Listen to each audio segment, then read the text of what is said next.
This session is about legal issues, particularly with respect to employment. My name is Gloria Hage, and I am an employment lawyer at the University of Michigan, which means that I represent management or employers and will share that perspective. Hi everyone, my name is Sarah Prescott, and I am a practicing attorney and have a specialty with regard to employment law. That brings into my sphere and my orbit a lot of folks who have issues and concerns with maintaining their employment. They feel that their jobs are threatened, and also folks who have been fired and they think something's happened wrongfully to them, people who may be seeking accommodations. People come and see me for a variety of reasons having to do in general with the connection between their employment and some of the things going on in their personal lives. So happy to meet you all and see if we can give you some perspectives from both those sides. So I'll tell you right at the outset that at least I am, and maybe Sarah, we do a lot of speaking, but I'm used to speaking with lawyers, or speaking to lawyers in different lawyer groups. And so when I sat down to sort of prepare this last night, I thought, well, this, these are non-lawyers, so it's not going to be really very hard because I'll have some basic things that I'll tell people. And then I realized it really was very difficult because you have a different perspective from most groups that I speak with. And so I tell you that to tell you that we'll talk about some basic things, but we really want to hear from you. And we really want to hear what's on your mind and be able to answer your questions. Because like I said, I don't necessarily come at it from that perspective, and we want to be helpful to you. So I hope you came prepared with a lot of questions and concerns and so forth. So first I want to do just sort of a little bit of a polling, just with a show of hands. And how many of you are currently employed? Most of you, all of you.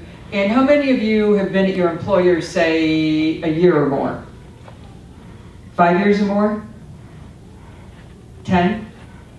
So a lot of you are long-time employees. So let me ask you this. How many of you were diagnosed while you were at your current employer? And how many of you got a new job after you were diagnosed? One sort of and one yes. Okay, so that tells me that maybe there's not a lot of changing jobs after you've been diagnosed. How many people work for an employer that has more than 50 employees? More than 15? I mean, less than 50? Less than 15 would be. And then less than 15? Okay. So most of you work for medium size to larger employers. Okay, so Sarah's going to spend 5 to 7 minutes talking about an employee's rights. I'll spend a few minutes talking about an employer's rights, and then we'll talk about where those come together, which should be hopefully most places, and hear from you about what's in your mind. Okay, well, hi everyone. So employees' rights. So there are a couple of overlapping statutes, and they are tricky for lawyers, and that's why I talk to a lot of lawyers as well, because there are some overlapping rules, and you should know about a couple of key, sort of the big ones, and probably you do. So the Americans with Disabilities Act, what is sort of the first place that I'll start. It's in some ways the most important. It's in some ways, and probably always, the most breadth of coverage. You have to think about the ADA as having two gigantic parts, and people don't necessarily distinguish them. They're very important to me. One is that the ADA says that we have to accommodate folks with disabilities. So I call that the accommodation prong. The other thing the ADA says is that we cannot discriminate against folks because of their disability. So those two rights can overlap, because the court may say you discriminated because you would not give an accommodation that this person needs. But a person can has the right to both be accommodated affirmatively, so taking some affirmative steps to help folks do their jobs, and then also be free from some things, and that's the anti-discrimination, be free from negative treatment. So the ADA is critical to think about, and there are a lot of wrinkles to this law. I mean, we could give seminars all day about the ADA. A couple of things I think are useful to think about. First of all, the ADA does not apply to everybody. The ADA applies to larger size employers, not if you're in a 2 or 3 or 5 person boutique little employer, mom and pop shop. Most of you don't fit into that category here. That's not necessarily going to cover you.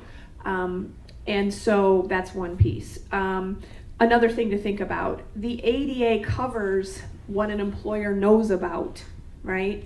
The employer doesn't have to read a mind or guess, right? And so ADA rights have to be invoked. You have to be asking for some of the things that you might be entitled to under the ADA. The ADA requires you to take action in your own to your own benefit if something is going wrong for you. So you can't sit on your rights, as we say in the law. You have to sometimes, follow some deadlines, and it might be, I just want to put it out there rather than giving you technical little details, but if you think something's going wrong for you at your work, you may, want to think about not just putting that off. There are statutes and deadlines for the ADA. The other main way we think of disability discrimination rights and discrimination law is under state law. So the ADA is a federal statute, and it is in force all over the 50 states. Each state also has its own anti-discrimination law that may cover different things, may do different things, and here in Michigan that's called the Persons with Disabilities Civil Rights Act. One of the things about that act that is important and valuable to know is that it covers all the way down to very tiny employers. So even if you're working at a 10 or 12 person firm, you might have state law protections. The Persons with Disabilities Civil Rights Act, the state law act, actually covers a lot of the same things that the federal act covers, but it's not as protective. And for example, probably the primary example is that under state law, if you do not ask for an accommodation within 180 days of knowing you need it, in writing, you will not have any state remedy. Okay, so the state law is written to say, look, you got to put your needs in writing and you got to do it more promptly, whereas federal law wouldn't require that. Federal law also is a little bit more favorable to folks. It says that if you go to your employer and say, look, employer, I need help with my, my medical condition, that employer has a new duty and obligation from that moment forward to actively engage with you and to talk over with you what's going on. And the courts are pretty, they sit on employers about this, and they say, if you can't just later say you didn't know enough or they didn't ask for something specific and concrete enough, you got to engage and you got to do it in good faith. And so they'll hold employers to that. So those are some of the ways, a couple of the little wrinkles of how state and federal anti-discrimination and accommodation law can apply to folks. The other major legislation that everybody should know about is the Family Medical Leave Act. I've always been amazed that this act came onto the books in the 1990s, and honestly the ADA came in the early 1990s too, and in some provisions a little bit earlier, but before the FMLA, if you needed 2 weeks off to go have a procedure or, were struggling with your health, your employer could say, bye-bye, hit the road. I'm not going to help you with that. I'm sorry. Now the FMLA helps folks in the following ways. It doesn't entitle you to accommodation. It doesn't entitle you to anti-discrimination, but what it does give you is 12 weeks of unpaid leave. And a right to return in most cases, at least where you're not the most central, if you're Roseanne Barr on the Roseanne Barr show, maybe that's not going to work, right? If you're the face and the name and the central figure of an employer, they may not have to hold your job, but for most all people, they have to hold your job and let you return. And just 2 quick points, and I'll turn over to Gloria that I want to mention about the FMLA. You're entitled to leave that is intermittent, which can be used at the level of hours a day. So I need a couple hours off today. I need a day here and a day there. You do not have to take 12 solid chunk weeks at a time, and there's sometimes good reasons not to take all of your time up. We can talk about those. But I do want to mention that the FMLA only applies to employers that have 50 or more employees within 70 miles of where you work. So again, those smaller employers don't have to give you any leave. And then the last thing about the FMLA, and I know this is whizzing by quickly, but once it's used up, you have to wait a year until you're entitled to more leave time. And those are some of the big picture details, but we can dig in more. Thank you, Sarah. So here's so what are an employer's rights from an employer's perspective? And I will say this, that I would hope that the employer's rights and the employee's rights in situations, most all situations, should come together. There shouldn't be a conflict between those. So it's really simple from an employer's perspective. And I say this, I have the perspective of a lawyer that represents a lot of employers, and somebody who's done hiring and who supervises people. So it's a pretty simple, actually, and the law is actually pretty simple, that an employer, as a general statement, in the big picture, has a right to get the job done. And it's as simple as that, right? So here's what that means in the law, that I have a right to hire qualified people. So there's a lot of myths surrounding the ADA, or there used to be. The myth is that it forces employers to hire people who aren't qualified, or it forces employers to give special preferences, and it doesn't do any of those things. The ADA is actually, the whole purpose of the ADA is designed to bring qualified disabled persons into the workplace and to keep them there. And so if it's administered the right way, that's what it will do. And so then the question becomes, what is a qualified person? And this is where all really the heart of the law, which is that a qualified person is somebody who can perform the essential functions of a job with or without accommodation. It all sounds very simple. And actually, in most cases, it is pretty simple. So who defines the essential functions of the job? The employer does. But if I take a simple job like, or a straightforward kind of job, like I need somebody to manage Jane's calendar. So somebody has to schedule for Jane all day long. There's a lot of different ways that that can get done. It doesn't, and so that's what I focus on, is can somebody manage Jane's calendar? It's not, is somebody able to sit in a cubicle 8 hours a day or 4 hours a day without getting up and working at a computer? There's a lot of different ways to do that. And so that's what the ADA requires, and that's what Sarah is alluding to. It's that it's an interactive process where the employer and the employee engage in how to best get a particular job done within what might be restrictions or accommodations. So the other things that the employer has a right to are medical documentation if a reasonable accommodation is being requested and a disability is not obvious. Employer, to the extent possible, has a right to advance notice of absences. It's not always possible, and the law understands that. So those are some of the things that an employer focuses on. And then now, Sarah and I want to talk about really how does all of this stuff play out in the workplace. And most of the law that you see, and I think most of the situations we encounter, center around reasonable accommodation. And most of the cases that I see center around time off. I don't know, Sarah, if that's a different where you see the activity. Yeah, I mean, there's been litigation about, so work from home is a big deal. Time off, just a break. I need a break. I need leave. I I would say transfer. I need a slower paced life. I need a less travel life. I need a, so I think those are the most commonly requested accommodations that people come across my path.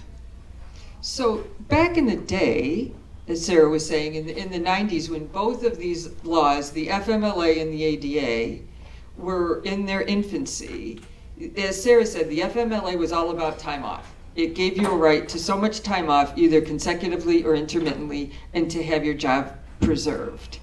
I've never seen a case where they weren't able to preserve a job. I mean, most places just can. And the ADA was all about being at work, able to perform the essential functions of your job and not missing work with the accommodation. The ADA has since evolved significantly to actually require that a certain amount of time off be considered a reasonable accommodation. Unlike the FMLA, there's no cookbook, so the FMLA is 12 weeks, either consecutive, intermittent, 12 weeks every 12 months. The ADA, it's going to largely depend, I think, on the employer and on the job. There's some cases that say an open-ended, indefinite time off is a reasonable accommodation. One thing that I think, and you all probably would know this better than I would, that's fallen by the wayside are what were no-fault attendance policies, that you hit 20 days and that's it.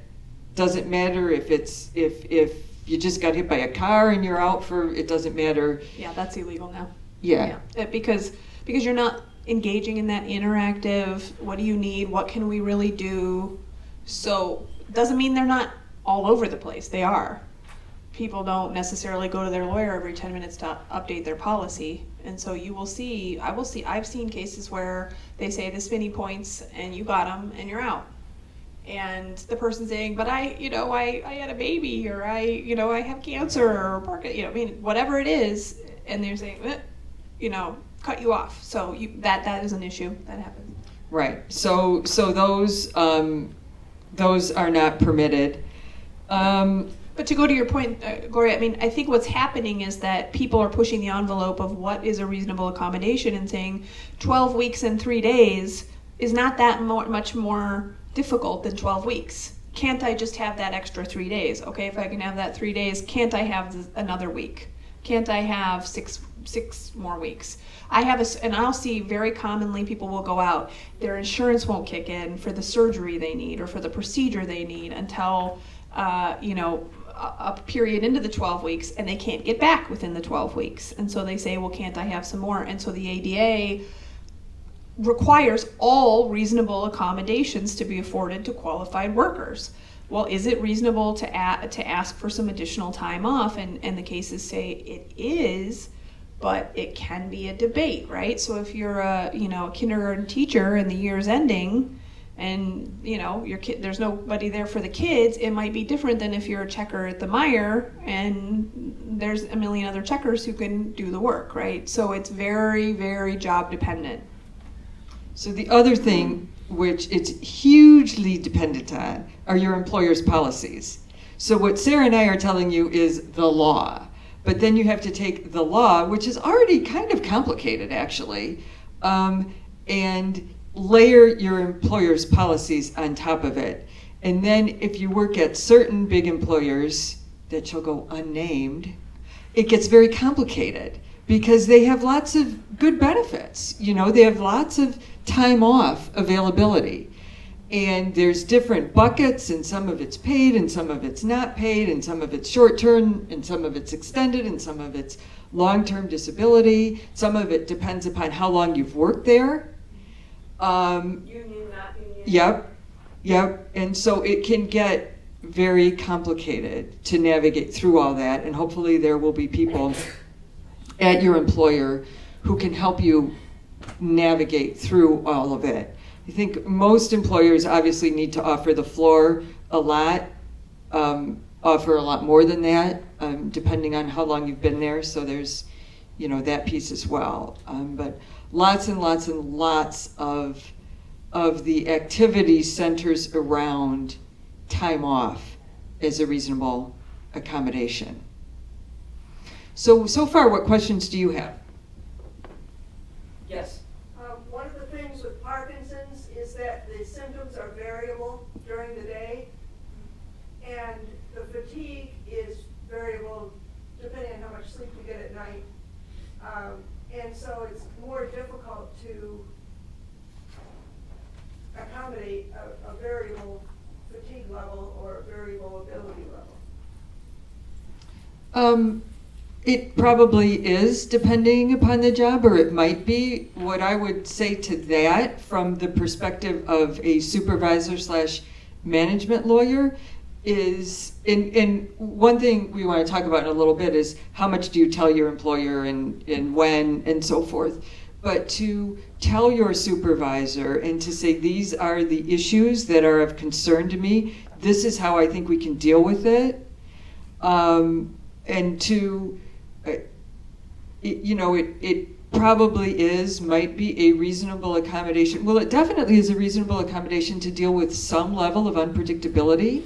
I think the law recognizes that not all illnesses, or many, are just, sort of okay, I have to come in an hour late every day. I mean, that's not how it works. So to try to understand and to work with the employer on what is a reasonable accommodation for that is something from my perspective. I will also just say on this, and I just want to get this out early and often, I think the FMLA is an incredibly powerful tool when used on that intermittent basis, especially for folks with variable issues, right? I urge clients oftentimes not to go out for long periods of time, or to go out for chunks, but then to come back and maybe have a partial schedule, because you're not going to find any other law anywhere it's a cookie cutter. It's a recipe. You get 12 weeks of time. So that's 12 weeks times 8 hours a day times your 5 days a week. And you can use that an hour here and 2 hours there. And your employer's got to basically say, go on your way. You're not to be asked to work during that time. And it's basically no questions asked. You get to go. And so what that does, because you can spread it out over time, and because you get those 12 weeks every 12 months, is that you can use it and dole it out to give yourself some space, because, fatigue and overwork and the stress, that might be a very valuable tool in that scenario. Yeah, how does that work with vacation time? Very hard question to answer, and the courts are all over the map on it, but let me tell you, literally what state you live in, because of the way the courts have decided this, it will be different.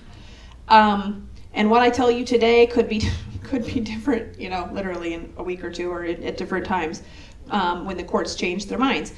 Right now, in Michigan, it is okay for the employer to ask you to take your vacation time first and your PTO first. And that is hard and scary for people, because they're going to run down that,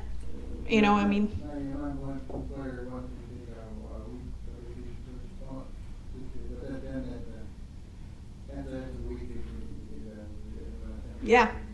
So then you're a person who doesn't get to go on vacation and have that, and then that's also time you're entitled to, right? So that's also some flexibility built in for you. But right now in Michigan, that is allowed, and it's common. And it's based on their policies. So if they're making other people not do it that way, but folks who may need help because of a medical issue, because of a disability, now you might need to call a lawyer, because if it's a difference in treatment, that's now we're not talking about they're not accommodating me. Now we're talking about they're treating me less favorably. So let me ask this about the vacation time. Is it only after you run out or don't have a sick day? No, the PTO is all over together. Oh, okay. So it's not, yeah. Vacation and sick time is all. Yep, okay. Right, so yes, employers can say, take your paid time. Some do, some don't. Yeah. The headquarters of that company in Indiana.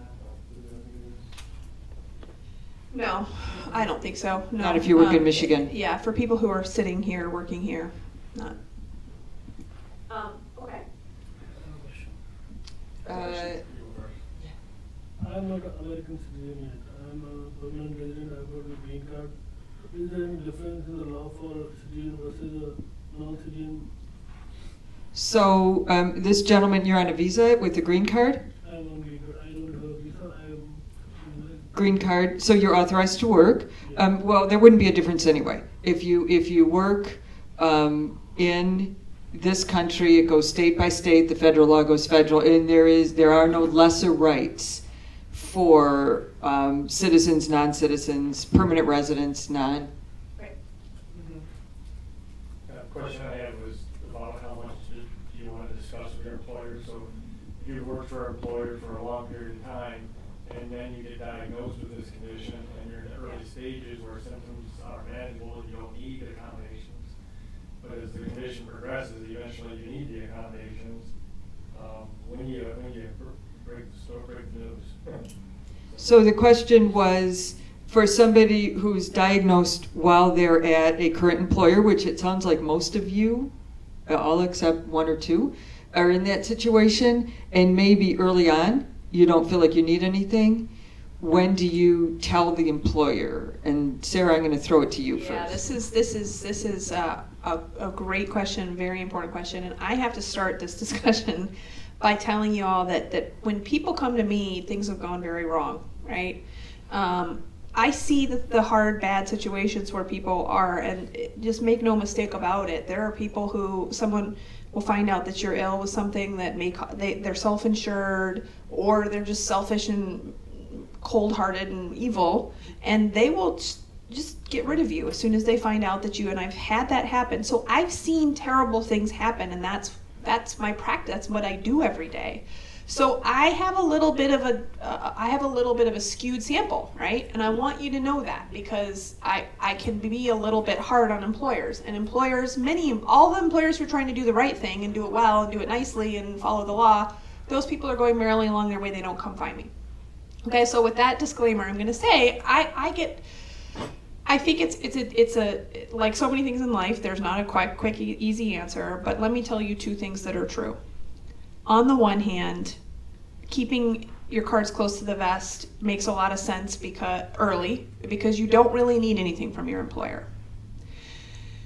On the other hand, if the employer is self-insured or getting any kind of reports about costs, they might quickly surmise or figure out who's who and what's what. And if they're going to take negative action against you, they may not need you to tell them. You may also, I don't know, if you like a Parkinson's event on your Facebook page, they might figure it out, right? Things happen. And the thing that makes me nervous as an employment lawyer is that I have to first show, in order to help somebody who's been wrongly treated, I have to show that the employer knew about the thing I'm accusing them of doing, right? Like, I have to show that they were discriminating because they knew somebody was disabled. So if you're keeping cards close to the vest and not telling your employer, and they find out surreptitiously or through a way you can't prove, that very first hurdle of showing that this was an intentional wrongful act is very hard for me to do.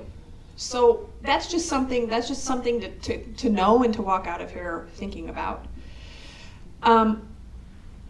The reality I've also seen as I counsel many people is that I think people, though, are afraid to tell their employer. They fear what they don't know, they've never been through, asking for an accommodation. We all, unfortunately, have some awareness of negative attitudes towards people who are perfectly functional in almost every way, but they have a challenge, they have a particular disability. So, I see people soldier on. They think that they're covering, and it's not going quite as well as they thought it was. Maybe their performance is slipping a little. Maybe that couple of days off a week, or a couple of hours off a week would have really helped them, but they're clinging and holding on to I'm perfect, I'm fine. That can be because they emotionally want to be there. It can be because they aren't aware of how things are slipping.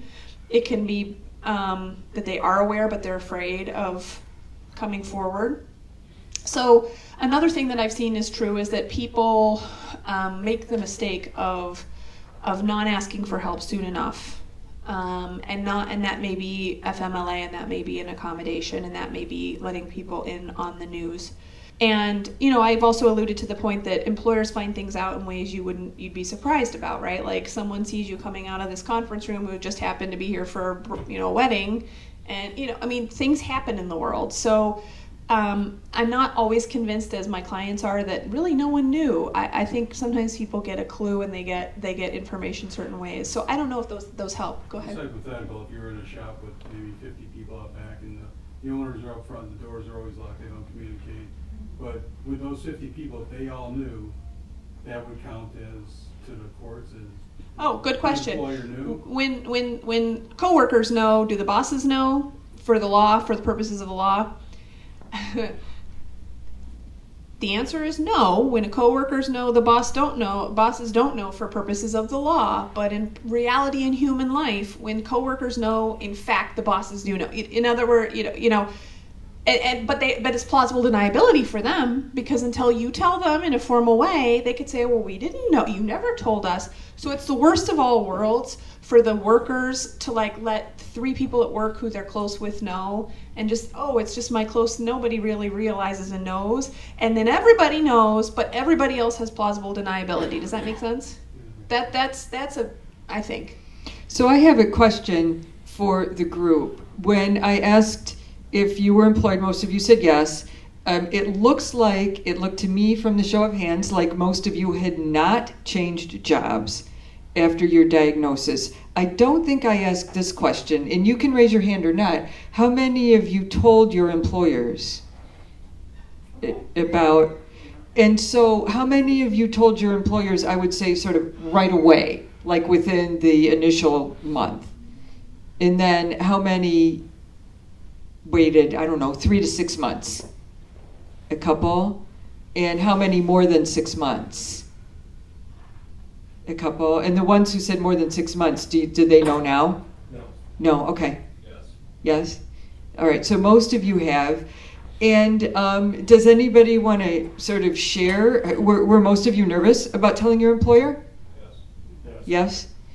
And does anybody want to share a story and offer some advice about whether it went well and whether you do it the same? Yeah, I'm very close with my manager. We're actually very good friends outside of work. So when I started showing symptoms, it took a very long time to get the diagnosis, and she was very supportive of me doing that. And so I told her. Now, at what point I formally told HR, that might have been longer, I don't know. But my company's been extremely supportive. They actually have a member of the board is one of the sister companies, the VP of finance has Parkinson's, and they did a profile on him because he does a lot of work with the Michael J. Fox. So that was very cool. But I did have a question in regards to that. With them being so supportive, and I work at home full time, things are starting to slip a little bit in my perspective. What is a good way to figure out what's a good reasonable accommodation? You know, like I heard you say, you go to them and say, this is what I'm comfortable with. This is, you know, I know I'm comfortable with. I don't know what to ask for in terms of help, like the hours or details or what?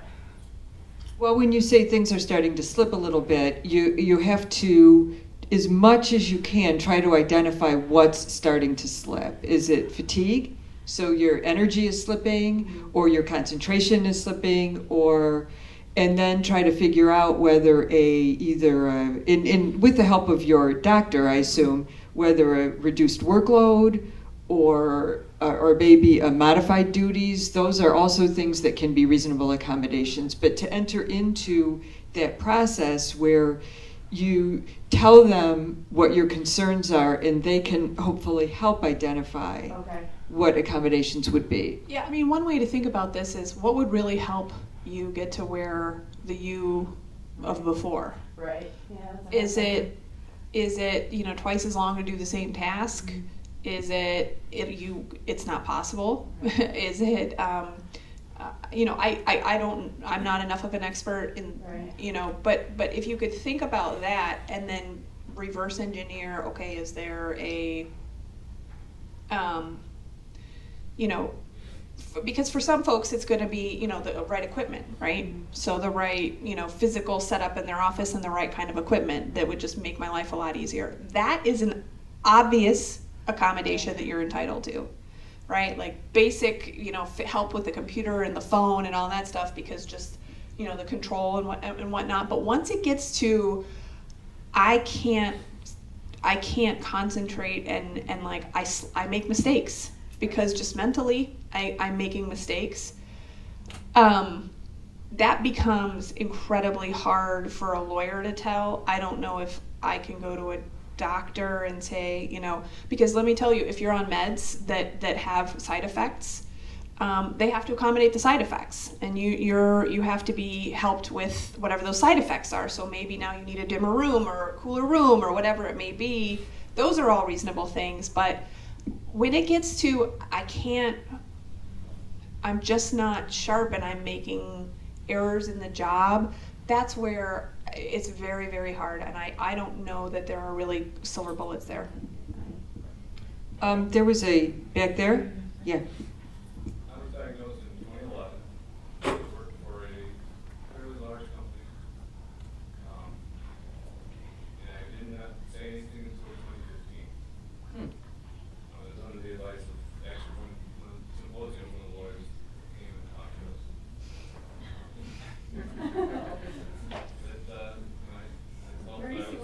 I felt that I was starting to show my symptoms. I did not want them to think that I was doing something like taking drugs or anything. And so I crafted a letter and gave it to my boss and gave it to my HR department to say that, hey, I got this disease, got this disability, but I don't think I needed any accommodation at the moment. I think I can perform my duties. And so far, I'm fantastic. It's great. But I do have concern because of the environment that can happen in middle management. And I've been there for 31 years. And oftentimes they like to reduce. So I'm concerned about the definition of my essential job description. Especially in a management level, you know, it's pretty wishy-washy. Another thing, I'm running a production line. Right. I'm directing people and So your essential functions would be things like, and attendance can be an essential function. yeah. Attendance, communication, you know, judgment. I mean, they essential functions can be real wishy-washy. Did you want to add something before we comment on it? yeah, basically, if you have been employed with the same employer for a longer period, they expect more out of you. Yeah. As you grow in the as you grow up in the number of years of experience, you grow in expectations also. But with this kind of disease, you are typically not able to match to those expectations. So the comment was that oftentimes if you've been employed longer, the company will expect more of you. Did you want to also chime in? Yeah, okay, so last August I filed a ADA claim at work, and my thing has nothing to do with time off or anything like that. It's just the function of my job. There's a bulk of it that is just like glorified data entry, but I have to hold myself off from going face down into the keyboard, so it becomes very painful and, you know, really difficult. So I just didn't want to be in excruciating pain, you know? Mm-hmm. So I said, there's other functions in my job. Can I do more of that and a little of this? And then and that's what my suggestion was. And my neurologist agreed and everything. And they came back and said, it wouldn't be fair to everyone else. So I was like, oh, okay. So I'm kind of dealing with it. But meanwhile, the head of the whole department, I don't think was even made aware of any of that, because, so that was last August, and then I've just been going about my business, you know. Earlier this month, like a month ago, I get called in, and see, I was doing less of the number of those things than everybody else because I'm averting pain and, you know, but a great every other part of the job. So he said, well, you're going to have to do this quota, or we might have to part ways, but, or I can help you find something better suited, whatever, maybe like that. So we're kind of in that process. But the funny thing was, half hour after that meeting, the HR lady was let go that had been, it was amazing. This email came out, she's like no longer with the company, half hour after our meeting. So I'm like, is that a powder keg that they figured out, or? So a common theme that's been litigated is exactly this issue of, okay, if I can do function A and do an amazing job at it, can I just do a lot more A and share the B with other people, spread out function B and have other people do it? And the court here has said, no, you're not entitled to any kind of job redesign. You're not entitled to any kind of, whether it's heavy labor and horrible on other people, or it's just simply more data entry and you'll take the phones or whatever it is. They are not required to accommodate you that way, which I think is wrong, but that's what it is. But I just wanted to go back to this issue. I mean, just to be realistic, the reality is in the American workplace, friends, we do not have a whole lot of, you didn't hear me talk about your right to be treated fairly or your right to only be fired if you're not doing a good job. You didn't hear me talking about all, the due process you're entitled to and the chance to come in and explain yourself or ask for a demotion or a sidestep or a redesign. You didn't hear me say any of those things. You didn't hear Gloria say any of those things because none of us have those things.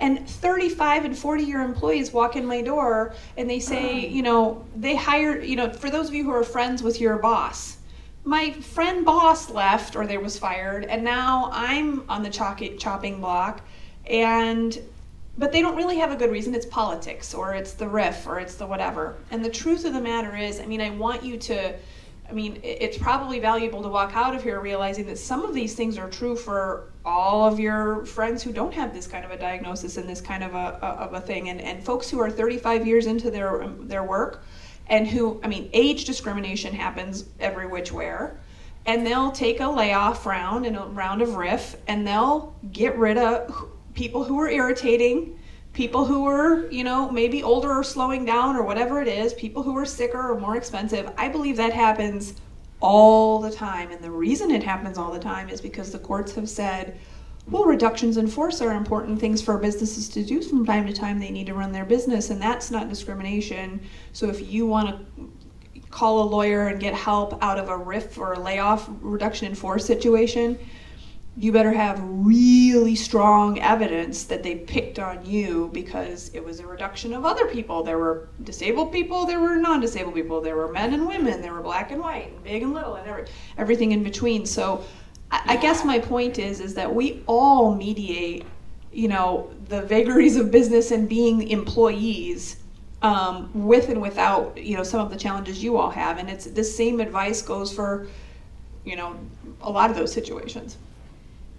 The door, everybody's talking about door one, that everybody wants to go to their office every day, but the other thing that Kathy is balancing is the fact that she was careful as a very young employee to have a long-term disability policy. And she, in researching the policy, it said, it names a percentage of your salary. So all of a sudden, when you talk about changing your job responsibilities, it can also indicate a change in pay grade, and all of a sudden your future disability changes with that.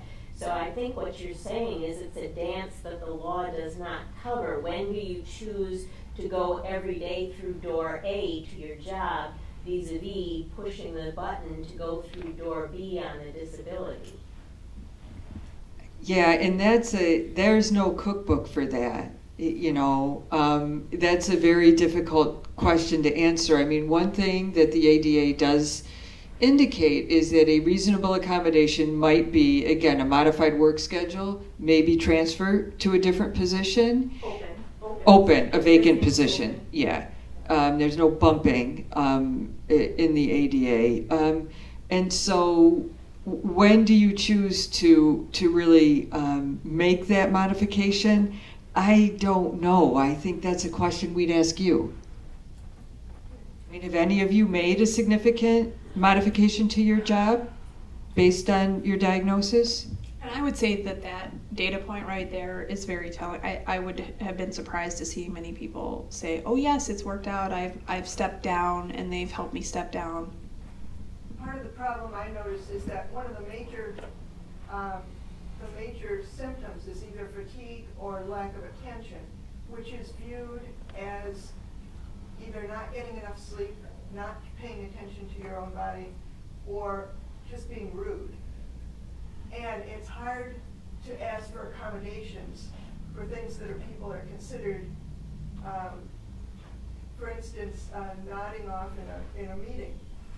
Well, you just weren't interested in what we were talking about. No, I was very interested. I was just fatigued from my disease, and my medication causes me to nod off.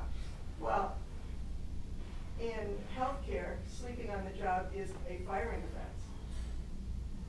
And if you are nodding off, you're viewed as sleeping, which is a whole different ball of wax. Yeah, so nodding off on the job, even if it's a side effect either of the disease or of medication, probably it would not be considered a reasonable accommodation. So you would have to try to work, again, with your manager to say, okay, this is when I feel that I'm not going to be able to make it through the day. And then flip to, what Sarah said with the FMLA maybe, and take time off. That's the only thing I can think of, is to try to work with it that way. Yeah, I mean, I can think of things like, I don't know the disease, so I don't want to in any way throw things out that are stupid. I hope I won't. But like, I would personally, every time I've ever been fatigued, if I was standing up, it would have been maybe different. If I was, so I don't know. I mean, standing up in a meeting and is a reasonable accommodation for sure. Having, those things that don't really change anybody else's day, but change your life completely. Those are reasonable accommodations, and I won't be able to splurt out intelligent ones to you all, but to think of it that way, I mean, the reality is the law makes all of us fit into what the employer needs to get the job done. And for sure, any person, whether in healthcare or anywhere else, if they're found asleep, I mean, the employer can fire for any reason or no reason at all, other than an illegal reason. So, I'm sorry, but I thought you just weren't, interested in your job, or you weren't a go-getter. You just don't seem as vibrant, right? Like, is a reason. And so I think that this is the difficulty, is the telling. When you tell and ask for help, you expose yourself to some risk. When you don't tell and you don't ask for help, what I see is people are exposed to a different kind of risk, which is performance is true. Your performance problem is real. It's there. And so now they have that to hang on you. And so the guide that I have to mediate this is to say, once you've let the cat out of the bag, you might as well ask for the accommodations that will actually help you, and including leave under the FMLA, because hanging in there and being someone that is integral to the operation of the business. So this is my answer to the RIF problem, or the layoff, or are they going to be after me, is, are you integral or integral to this business? Do they see you as someone who has a passion for your job? Are you expressing that you're doing your very best, and that you care about this job, and you want to do a great job? Gloria and I were talking about that, getting ready for this presentation, and this is a place where we 100% intersect. She will tell you that from an employer's lens, that is incredibly powerful and meaningful. And I constantly am telling people, go to your HR and your bosses and tell them how much this job needs. Pull at their heartstrings, right? Like, you use everything you can, because they're humans, and they may know someone who had, maybe not Parkinson's, but maybe they know someone who's got cancer or some other HIV, whatever other thing they've got going. If you are expressing that you are that eager beaver that you were the day you were hired, it is a lot harder, just as a practical matter. This isn't the law anymore, but just realistically, that's a huge tool, no? Yeah, I mean, it's a huge tool. It cuts across every kind of employment. It cuts across every job. If any of you or most of you have kids that are ready to go out into the workforce, that's sort of the first thing you say to them is sort of the make yourself integral, make yourself indispensable. And it doesn't matter what the job is. I mean, every one of you is at your job because the company needs you to do that. I don't know of any place that just can make up jobs and pay people to come in and do them. They need you to do that. And so to have the employer understand that that's what you want to do, that you want to come in and you want to do a good job. And I do think that most employers think that most employees feel that way. Most employees want to come in and do a good job. They don't want to get paid to do nothing. They don't want to sit around and do nothing. And so I feel like I do work for a large, very well-resourced employer, but that we come together on that and we recognize that that's what people want to do and we try to make it happen.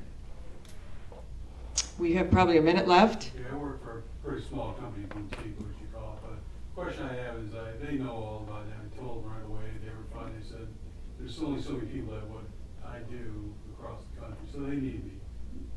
Very difficult to train some jobs, so if you're in a job that is very tough to train for, this economy, they're not going to get rid of you. Right? My question, though, is, give you a question, is part of Parkinson's is low blood pressure, fainting, falling, tripping, down steps.